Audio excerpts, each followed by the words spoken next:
Hi and welcome to Building Resilience. The following is a conversation with Martin Reeves. Martin is the Senior Partner and Managing Director in the San Francisco office of Boston Consulting Group. He is the Chairman of the BCG Henderson Institute, BCG's vehicle for exploring ideas from beyond the world of business, which have implications for business strategy management. He is the co-author of The Imagination Machine and Your Strategy Needs a Strategy. Our discussion is centered around the 6 properties of natural, social, and business systems that make living organisms and organizations resilient and adaptive. Throughout the conversation, Martin is translating theory into practice, sharing a wealth of actionable advice organizations can take. As examples, we talk about AliBaba, the self-tuning enterprise, and about Berkshire Hathaway, the anti-fragile company who thrives when others do not. Throughout this podcast, we are bringing resilience, research, and practice closer to you. If you enjoy the content, don't forget to like, subscribe, and share your thoughts in the comment section below. Your views and your feedback are extremely important to the development of the podcast. Enjoy our conversation. Hi, Martin, and welcome to Building Resilience. Thank you very much. I am very excited to have this conversation with you. I have been looking forward to it. Me too. Martin, I guess I will start with some bit of a personal question on my end, because you have worked a lot in consulting, but this topic of resilience seems to be coming up very often for you. And you also have your own podcast and you always discuss it. So I think the first thing is, what made you focus on resilience and why is this of interest to you? Well, strategy is my field. And years and years ago, Michael Porter, one of the grandfathers of strategy, said we need a dynamic theory of strategy. And in academia, there's been a certain amount of progress on so-called dynamic capabilities and so on. But that's something I've been thinking about for years. And as a former biologist, it's very easy for me to think about complex dynamic systems. And of course, the thing came to the fore with COVID and the Ukraine war, and I'd already done a lot of thinking about it. Now, what we know about resilience is that companies tend to get very interested in it during times of crisis and then lose interest when things normalize. So my interest in resilience is about the translation of resilience into practice and also making it a permanent fixture of the business landscape. So in a way, COVID was an excuse for me to indulge in one of my favorite topics. Yeah, it became one of my favorite topics as well in the past year. But I read today a very interesting article, yet to be published. I don't think they published it yet, in which they are talking about resilience, and they talk about the lack of foresight in resilience, that you need to be able to show and to prove that you're resilient. And resilience in itself is an outcome of something that is disruptive, but you cannot have a foresight of it, because otherwise, if you see it up front, then it's strategy. So it's not resilience. Can you do this purposefully then? Can resilience be something that you focus on purposefully? If you cannot... Well, I think there's a little bit of a paradox there and a little bit of a semantic mess. So that on the paradox, I think that the very reason why we need resilience, or one of the main reasons, is that we can't have foresight. Now, of course, in any situation, we can have a certain amount of foresight, and one needs to avail oneself of whatever that is. But I think that perfect foresight, or even very good foresight, is pretty hard. I mean, you can look at even after the COVID crisis started, and before the Ukraine crisis started, the experts had lots of information. There were lots of precedents for both events, but they were fairly hopeless in terms of predicting the exact course of events. So I don't buy the idea that you don't need to be resilient because you can have foresight. But then, of course, it begs into question definitions. Resilience, and there's a whole set of synonyms. You could say resilience, dynamic capabilities, adaptability, plasticity, robustness. The definitions are a little bit of a mess. So poor definitions is the reason why some people disagree with each other. And my trick on definitions is really to focus on the job to be done. So I don't care about the exact definition, but the job to be done is really quite clear, which is superior outcomes. So I define resilience as the ability to thrive under change. I don't impose a normative theory. I don't say resilience is about X. I mean, that to me is an empirical matter. I look at the empirics to see what causes us to be able to thrive under change.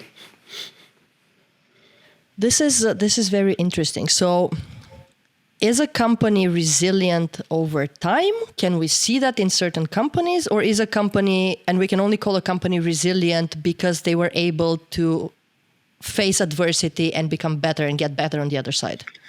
Well, we looked at about 50 years of data and all public companies and tried to take an empirical approach to this. And I think some of the big things we found were that, firstly, the ability to thrive over time under conditions of change is really quite different from efficiency. If you say, what is the instantaneous financial performance of a company, then you get a different answer than if you say, which companies performed well over time and through periods of change. That's the first. There is such a thing as resilience.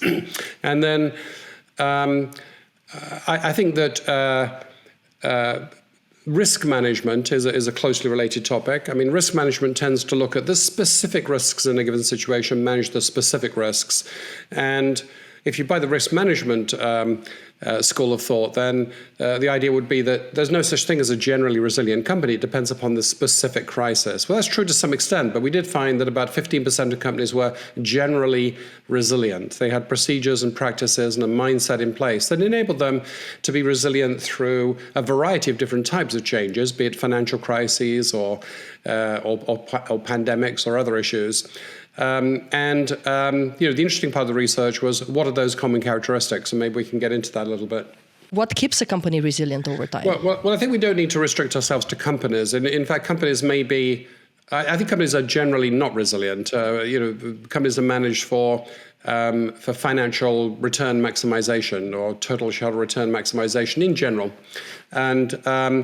But we can look to one of our great collaborators, Professor Simon Levin in Princeton, is a mathematical biologist, a mathematical ecologist, and we looked with him at the characteristics of resilient natural systems, such as forests and ecosystems, resilient managed natural ecosystems, things like forestry and fisheries, and also human institutions like the social organizations and also companies.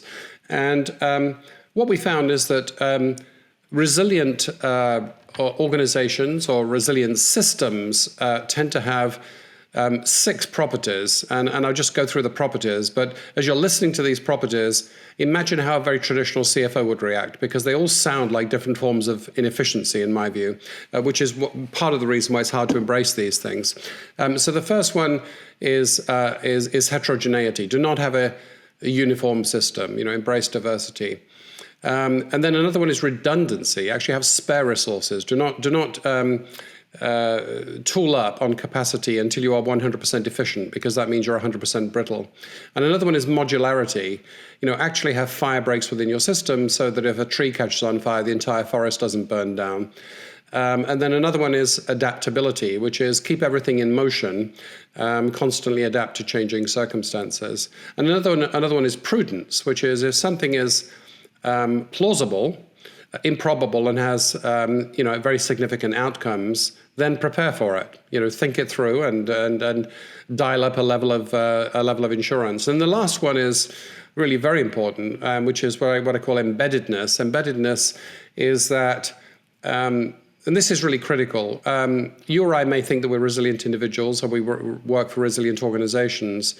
But actually, resilience is not a problem of agents. It's not a problem of agents. It's a problem of systems. If I'm resilient and my suppliers are not, or my society is not, then guess what? I'm not resilient.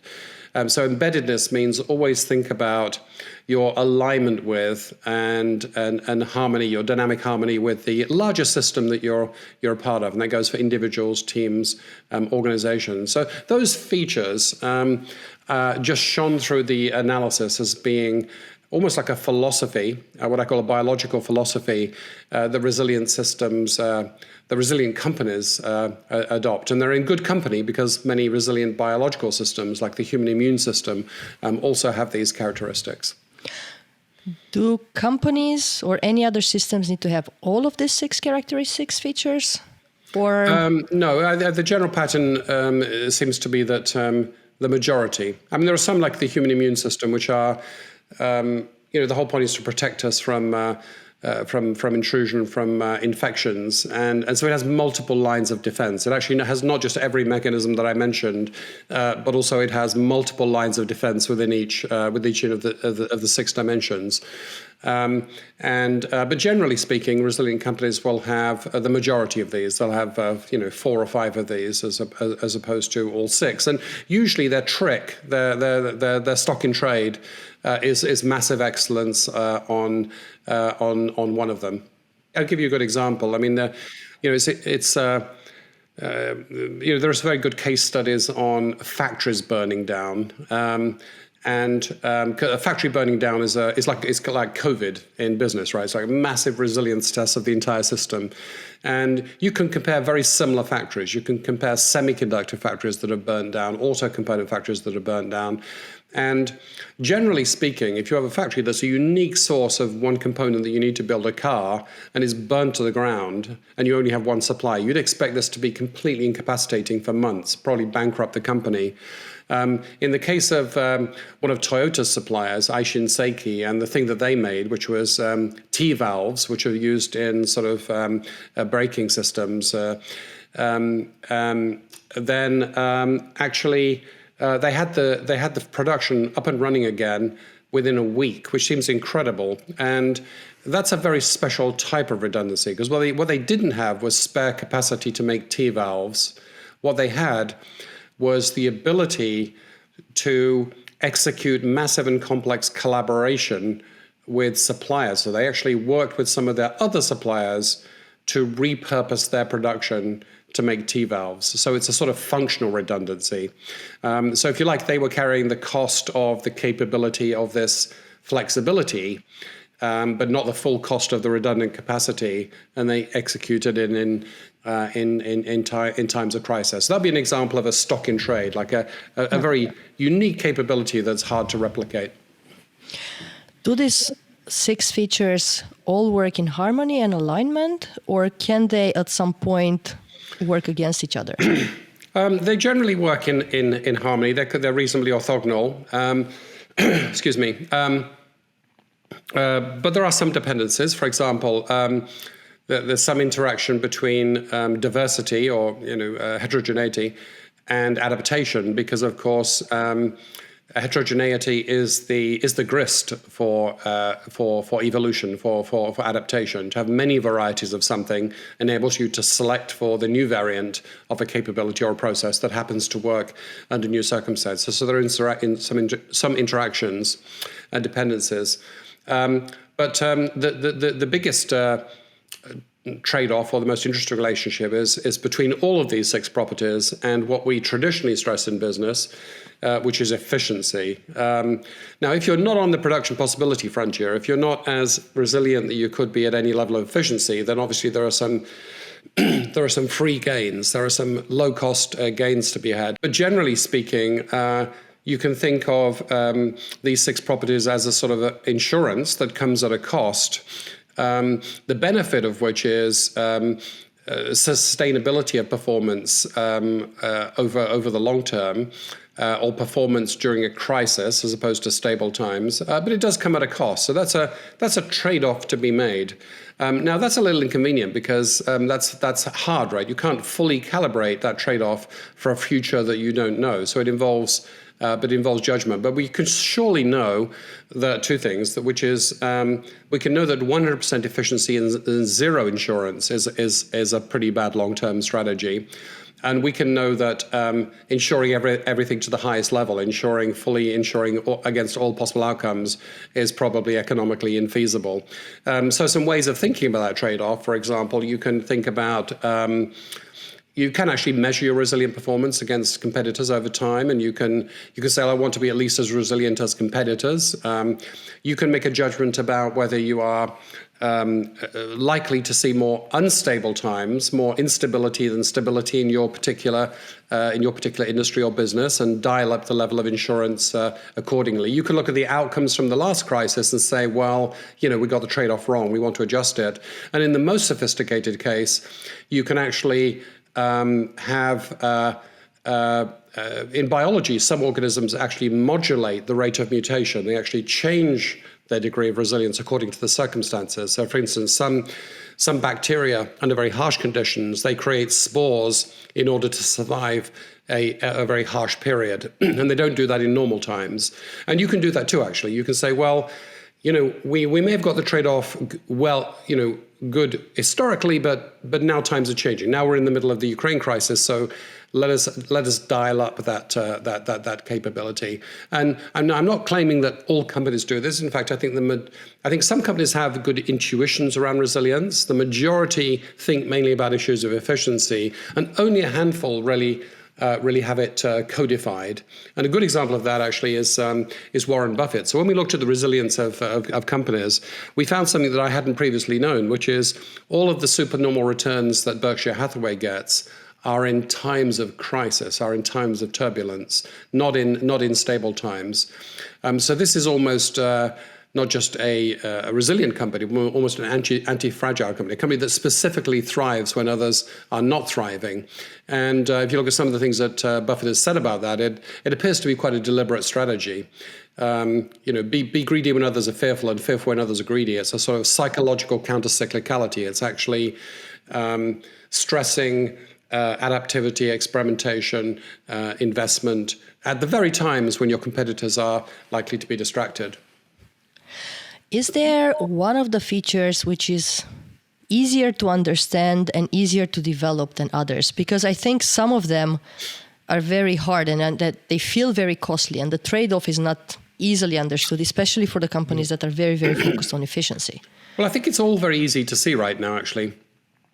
I think the trick is, can you hang on to I'll say some comments in a minute about why you need to hang on to these characteristics in stable times too. But the trick is hanging on to these characteristics in stable times and codifying and systematizing so that one is not just doing these things intuitively or in an uncalibrated way. But just to show that these things may sound a little abstract in good times. I mean, right now, off the back of COVID and Ukraine, I think actually most companies see these as being very intuitive. So let's think about the first one, which is redundancy.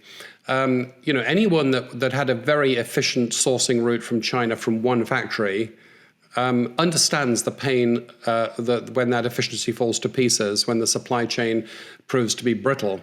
So that's very intuitive. I think diversity or heterogeneity. So if you look at the companies that won under COVID, in every business, even the most hard-hit businesses, some companies did better than others. So take the hotel industry, for example. 90% collapse in demand during COVID. Nevertheless, some companies in hospitality, like Airbnb and Expedia, did extraordinarily well. How did they do well? They basically noticed that, relatively speaking, certain categories of property were coming into demand. So suburban and socially distanced locations were relatively increasing demand, while city center locations were decreasing in demand. And what did they do about that? Well, they already had some of those properties in their portfolio, which is how they could notice that shift in relative demand in the first place. So what is that? That's diversity. That's what in biology we call pre-adaptation. The diversity is there, which later becomes useful under new circumstances. Modularity. Modularity is perhaps a little harder to understand, but if a supply chain is dependent on a few weak links, one distribution center, for example, and there's a flood in Thailand or something that affects that distribution center, you understand the benefits of modularity very graphically. Adaptation, I think clearly. COVID was not an event; it was a series of unfolding mysteries. This little virus that has as much information as an iTunes song, constantly outwitted the combined expertise of mankind in terms of what it was going to do next.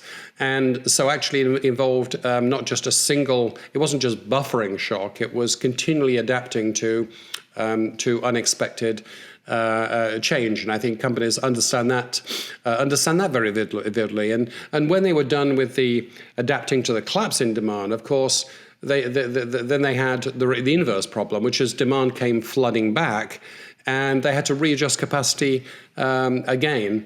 And so that I think that's very intuitive. Prudence. I think a lot of companies in retrospect are probably thinking, well, I'm glad we did the wargaming, or I wish we had done the wargaming. So the prudence, running through what could plausibly happen and seeing that you are intellectually and behaviorally prepared, that's important.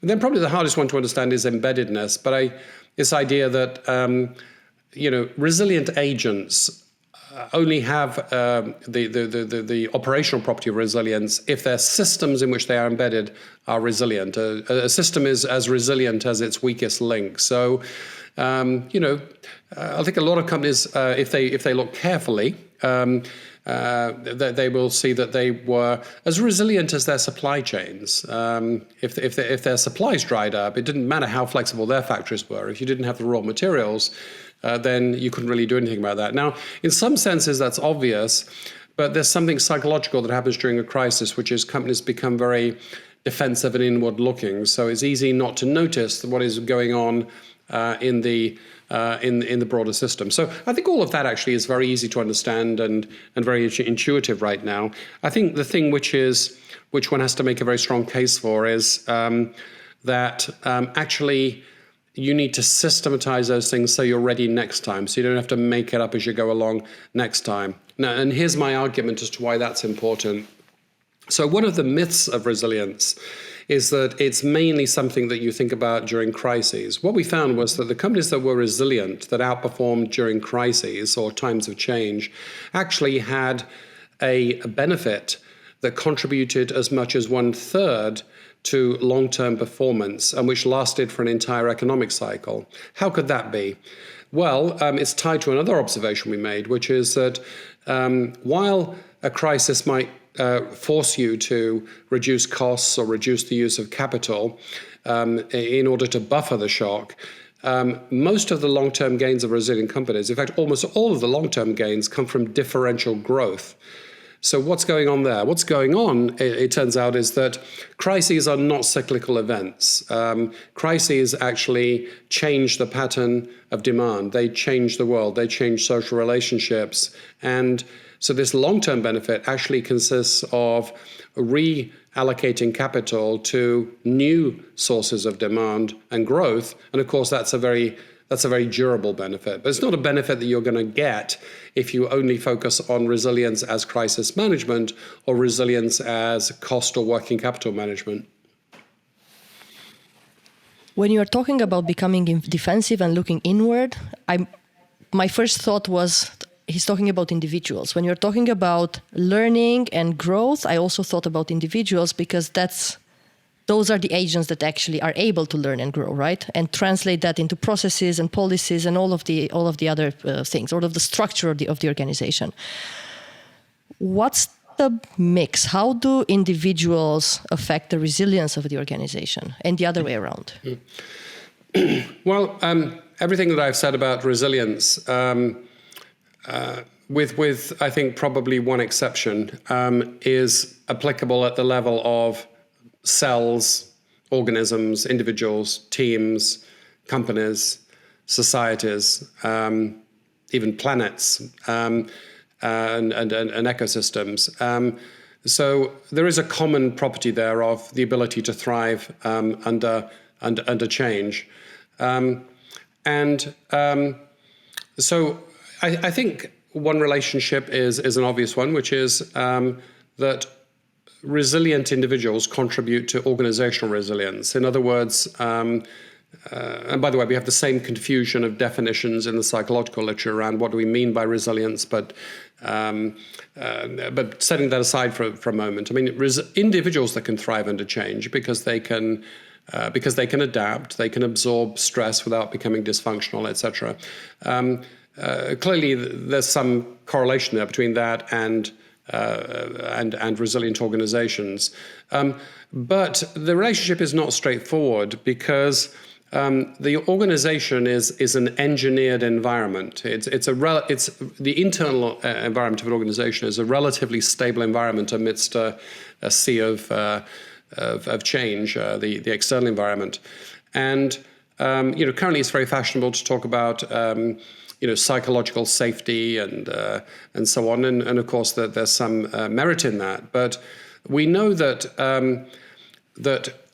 essentially your question is a question of what is the relationship between the resilience of the different levels in a system, the level of the individuals and the level of the company. Well, one of the interesting things that we know about resilient systems is that the resilience of a system partly depends upon its fragility at lower levels. So a system that breaks every day in small ways at granular level essentially postpones the entire system breaking infrequently at a future date. So that's I think not very easy to grasp. Well, it is, and it's not at the same time. Well, in other words, let's make it graphic. If my strategy consisted of creating an environment where individuals were totally protected from change and had unchanging job descriptions, were able to feel psychologically very safe because nothing in their environment changed, we may actually be subtracting from the resilience of the organizations that they work for, because we are undermining their capacity and need to adapt. So I think there's a tricky balancing act. Like many things in resilience, it's not a maximization problem, it's a balance problem. The individuals need to work in an environment where they can be functional. So for example, extreme physiological stress or extreme fear would not be conducive to learning and to adaptation, but neither would complete stability and complete protection from change. And this is a very real concern from companies. It's public record that some years ago we did some research with AliBaba on what they called self-tuning organizations, which is their idea of, essentially resilient organizations. And one of their ideas was that their digital platforms make the external part of their organization, the supply chains and the marketing, very resilient. What they wanted, the ultimate goal for them, was to have every aspect of the company adaptive to changing market conditions. And what that meant was the difficult, high inertia, relatively unchanging internal structures and process. So for instance, the company vision, the strategy process, the HR process, they actually wanted more change and instability imported as signals that people could adapt to, so that you don't end up with this sort of internal bureaucracy that never changes against, a set of changing market conditions. Now, just one more thought on this. So is resilience of biological systems and organizations exactly the same thing? I think there are many useful concepts that we can employ in both, but one obvious difference is human intentionality. The bacterium or the immune system doesn't explicitly cogitate and plan and choose, and at least not as far as we know. At least as far as we know, but we can. And so, we often delude ourselves as to the amount of choice and intentionality that we're able to impress on the world. But we can plan and analyze and choose. So where does that come into the equation? And I think it comes into the equation in terms of this question of systematizing and codifying resilience. We can be intuitively resilient, we can remove obstacles to resilience, but we can create systems of resilience explicitly. So we can architect, in other words. And I think that's the thing which distinguishes, if you like, there's a hierarchy of resilience, which is there are companies that are not resilient. There are companies that were somewhat accidentally resilient. They had some cultural traits that helped them to be resilient, but it wasn't very intentional.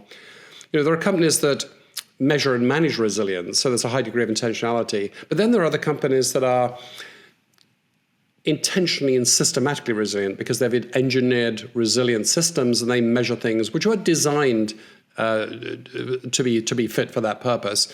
So I think that's the nirvana that we're talking about. And I think some of the most interesting consulting problems, because I'm not an academic, I mean, everything I do is with the ultimate purpose of improving the performance of our clients. One of the most interesting categories of problem is the codification problem, is taking excellent companies and making them systematically excellent rather than intuitively or accidentally excellent. Do we have examples of companies who have architected resilience?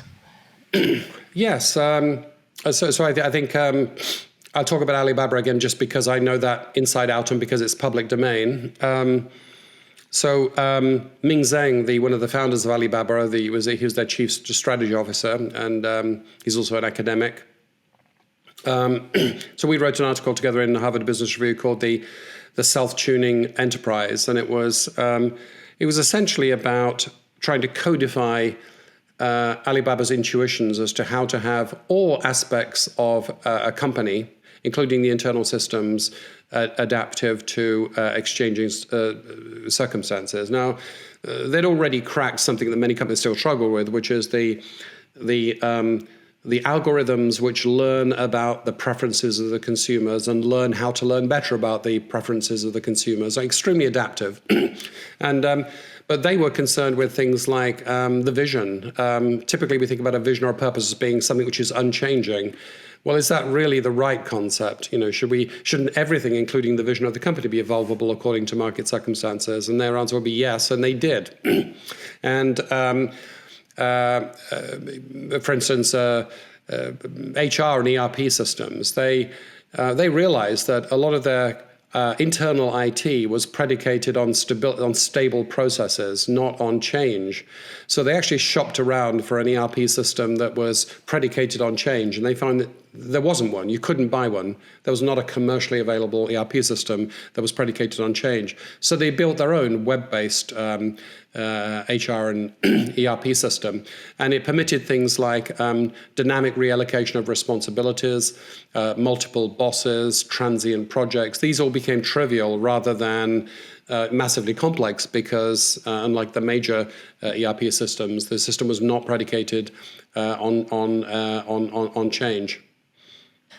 Are companies who have better IT systems and better data and maybe even adaptable AI, can they architect resilience better because of this? Not automatically, no, because I think it's almost like the beliefs or the mindset that informs the design of these systems. So if ultimately what you're trying to do is to maximize efficiency or short-run returns, which is what most of business does most of the time, in spite of much of the rhetoric that we hear, then that is how you're going to design your system. That's how you're going to use your system. So I think clearly data helps, right? If we know what it is that we need to adapt to, which we don't always. I mean, in an informal organization, we may talk about a certain thing as being the biggest challenge, but when you measure it, it may turn out to be not such a big challenge, or something else may be changing more. So if we can spot what is changing, and we can spot our ability to adapt to that change, and we can spot whether that is in the marginal economics of it, whether that's a profitable thing to be doing, whether that's successful or on a path to success, then clearly so much the better. So data and programs, algorithms help, but they have to be informed by a philosophy that says that in the long run, our ability to survive and thrive under change is what is going to make us successful, not our short-run efficiency in stable environments. Do you have examples of companies that managed to change this view and have done it successfully, from efficiency towards the long run and sustainability and resilience? Well, I give the example of AliBaba. I give the example of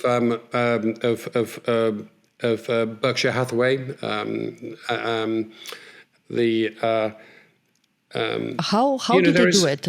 Was it a mindset shift first? So I think there's a bunch of things you need. You need the mindset. You need to be looking in the right place. So you need to be worrying about resilience after the crisis. You need to be able to measure it. You need to believe that it's important. You need to believe that there is a trade-off between short-run efficiency and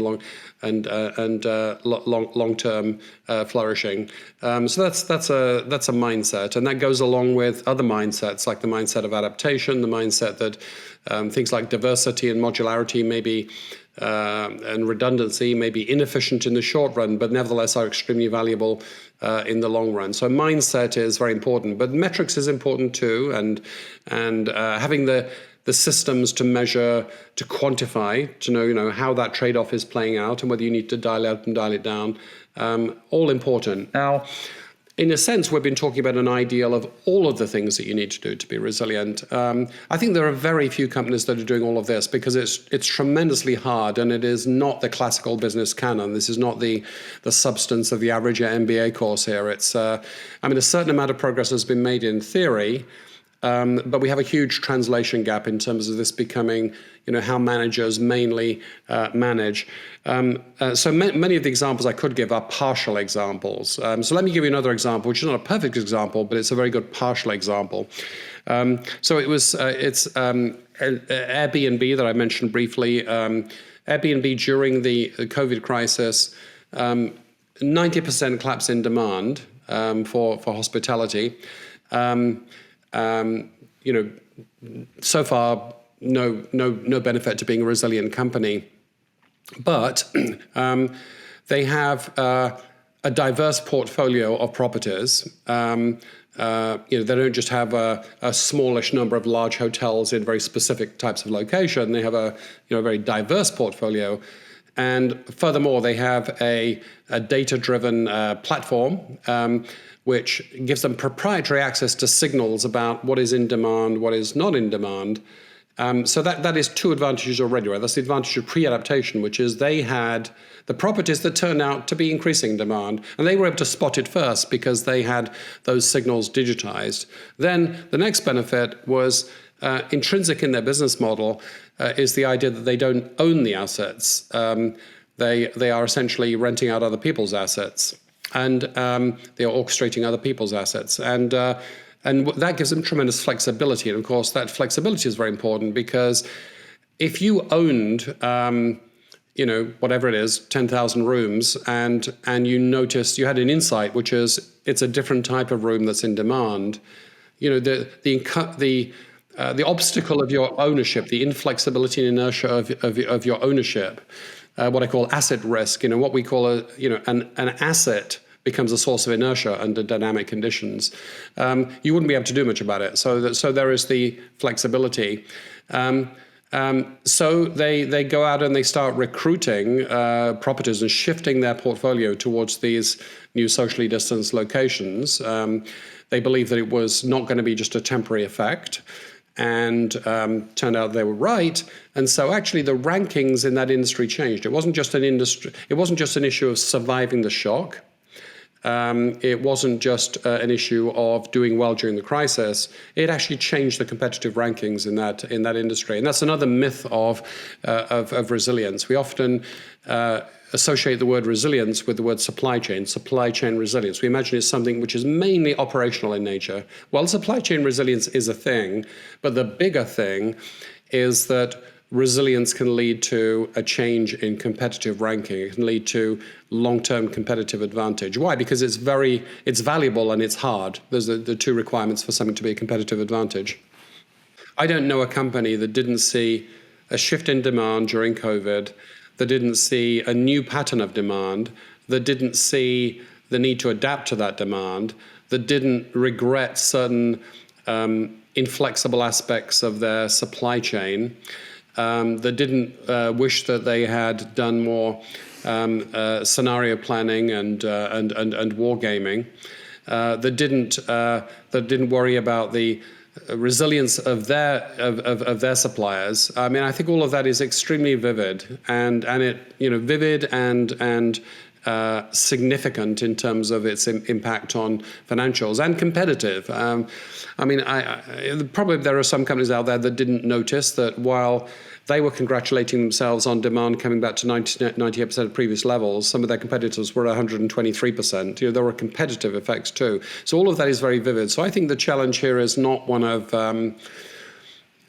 I think historically you're right. I mean, I've been talking to CFOs about resilience for years, and it was always, CFOs are clever people. There was always curiosity, but I could say honestly, relatively little engagement. They didn't see this as a practical imperative historically, say going back for 5 or 10 years. But right now, I think it's extremely tangible. I think the challenge is a different type of thing. It is operationalization and codification and systematization. Those are the challenges. So it comes down to some practicalities like, well, how do we change our processes and protocols? How do we make that trade-off with cost efficacy?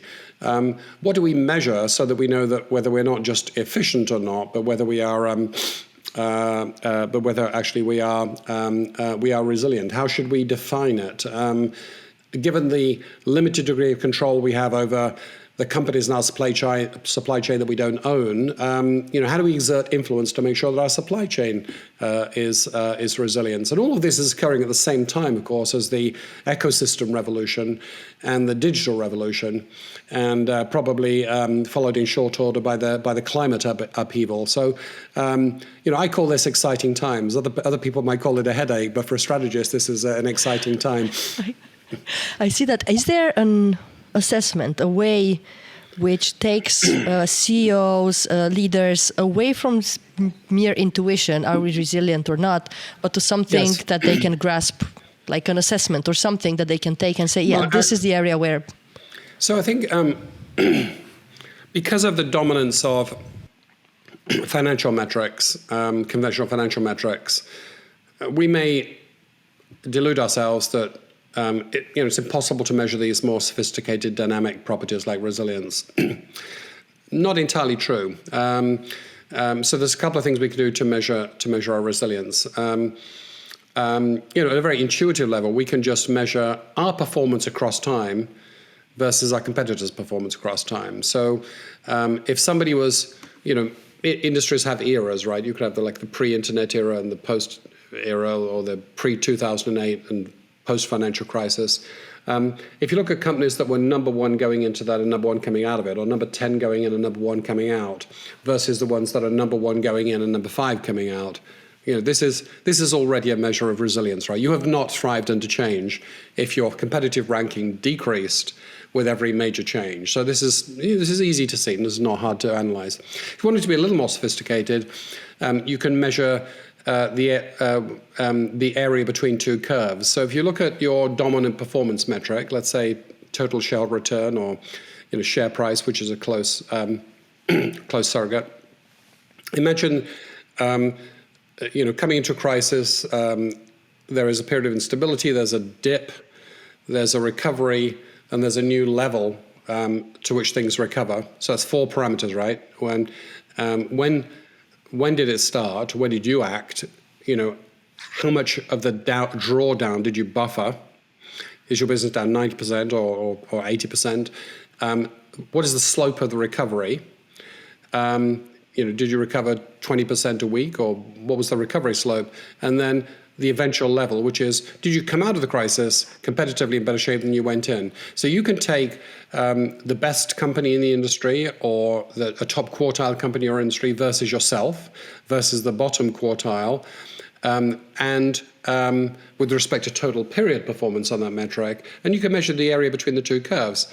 And I think when we've done this a number of times now, and people are shocked by just how much the area between the two curves is. It's between 1/3 and 2/3 of long-term performance. It's actually more material than short-run efficiency. So that tells you, and then you can do that. If you want to be more sophisticated still, you can do that not just for the last crisis or the current crisis, but you can do this for the 10 previous major instabilities in your industry. And you can ask yourself a slightly different question, which is, okay, we're resilient in that particular crisis, but are we generally more resilient? And then if you want to be interpretive, you can go to a different level. You can take these 6 properties that I gave, and you can ask, redundancy and diversity and so on. And you can say, well, what would be a reasonable way of measuring those? And we've written about some ways of measuring those things. And for instance, an easy one is spare capacity. What is your buffering capacity, or how much liquidity buffer do you have, or what is your leverage? What is your financial leverage ratio? You can measure each of these things, and you can measure and you can simulate. Okay, with those measurements, with a 2008 type of shock, how would we do? With a COVID type shock, with a 90% drawdown demand for a period of 3 to 6 months, how would we do? And you can actually simulate the impacts of your different levels of insurance. So I think you can do these things. Some companies do these things, but it's very far from being the norm yet. The mainstream. is there something missing from research or practice in terms of resilience? Something that you think, I'm unclear, I would still like to think about it, something that keeps you awake at night and you're...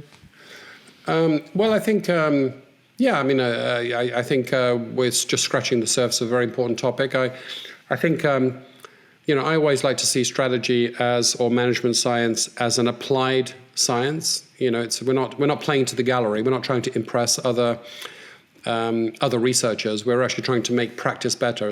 It should be like medicine or engineering, in my view. So if we ask what is the rate limiting step to make things better in practice, I think it's translation. I think certainly there's a lot of things that we could research. We could research more whether these general properties of resilience apply equally across all industries, or whether they are shifting across time, or whether they have different time scales, or whether there are better metrics than the ones that we proposed, or whatever. We could research all sorts of things, and probably should.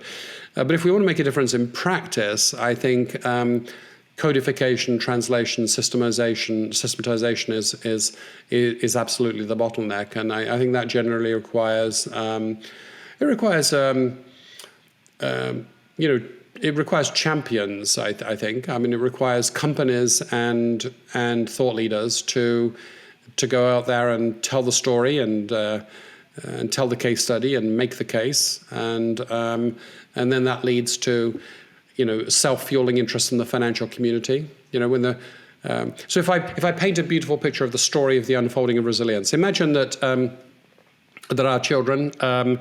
I'm not sure if you have children, but let's say we have kids, and we're thinking about the world of business that they will populate. Imagine that resilience were just common sense. What would have happened? I think you'd have had some points of success. I think you'd have some easy to understand stories. I think you'd have something to measure. I think financial analysts would ask questions about these things. I think case studies would be written. I think it would become part of MBA courses. I think it would become part of the regular financial lexicon. I think you'd have accounting standards for things like resilience. Now, all of this may sound a little far-fetched, but everything sounds far-fetched until it is made real. Yeah. What are you focused on next? So I'm focused on a bunch of interesting things. So I, as a strategist, for longer than I care to admit, over years I'd noticed the absence of emphasis on the mind and on creativity in strategy. Strategy is often treated like an analytical or a deductive activity, whereas, of course, all great companies are built on acts of imagination. They bring something to the world which didn't previously exist, and that coincides with a couple of other things. Some progress in neuroscience on understanding what imagination is, this capacity for counterfactual thinking that people have. And also a huge debate on the future of the organization. If algorithms take away the routine cognitive work of the organization, what do the humans focus on? And the short answer is they're focused on more uniquely human cognitive operations like empathy, ethical thinking, and imagination. So I decided to write a book on the imagination called The Imagination Machine. The idea is that companies are, and that's now out, the Imagination Machine from Harvard Business Press. And the idea is that, we may think about companies as financial machines, but actually in the long run, they are imagination machines. They take ideas and they convert them into new realities, probably more than any other poet or visionary or, the sort of people we normally associate with imagination.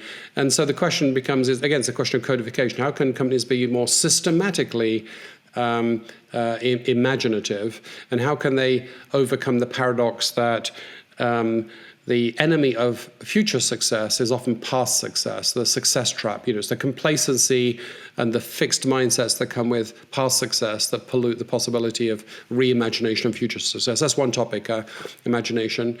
I'm just writing an article with a friend, Roger Martin, a well-known management thinker, on the politics of strategy. It seems to me that everything in business is now political, and historically we treated that like extraneous noise. We've sort of essentially keeping your head down and believing that businesses should be apolitical was the coping strategy. With China, Ukraine, populist politics,